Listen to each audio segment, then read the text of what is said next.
May mga risks, may low risk, may moderate, and high risk. So, a low risk, nalusong ka sa baha pero wala ka mga sugat. Open Oo. wounds, anyway, no? So, bibigyan lang yon ng dose na usually 2 tableta, yung 100 milligrams, once. Pagtapos nung hindi ka naman na lumusong, tapos na yon. Usually ganon, no? Ngayon, pagka moderate risk, pag meron kang mga sugat-sugat at matagal kang nababad, pwede din wala kang sugat pero matagal kang nababad sa baha, yun yung tinatawag nating waterlogged skin, maaari ding pumasok yung bacteria, yung leptospira na tinatawag natin, no?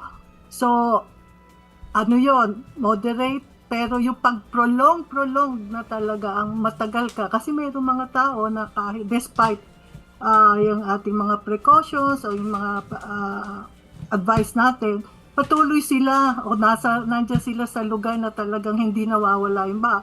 Dilusong sila ng lusong. So yun po yung sana mas matagal ang ang Expose.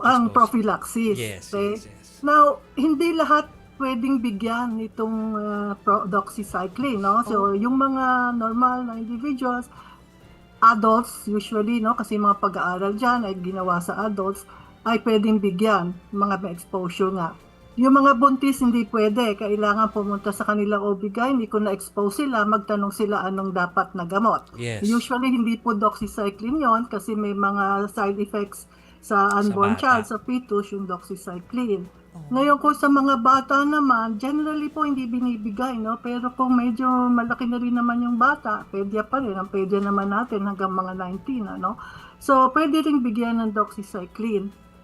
Depende sa kanilang exposure. Yun nga, yung low, moderate, or high exposure, high risk exposure. Pero generally, pwede sa iba. Ngayon, anong dapat nilang bantayan sa pag-inom nitong ano na to? Kasi hindi naman walang side effect to. Meron din tayong ina-expect na side effect. May Yes. siyang na-upset yung ating yan. Yung Oo stomach daw. upset, pwedeng mag-nausea, medyo nasusuka, or even magsuka talaga, magkakaroon ng konting diarrhea, and then maiwasan sana natin yon, ano, pwede ring magkaroon ng yeast infection, pero ito mostly pagka matagal ininom, hindi Yeah. naman agad-agad. Kung minsan mo lang ininom or once a week, hindi naman agad, no? Pero it can cause yeast infection.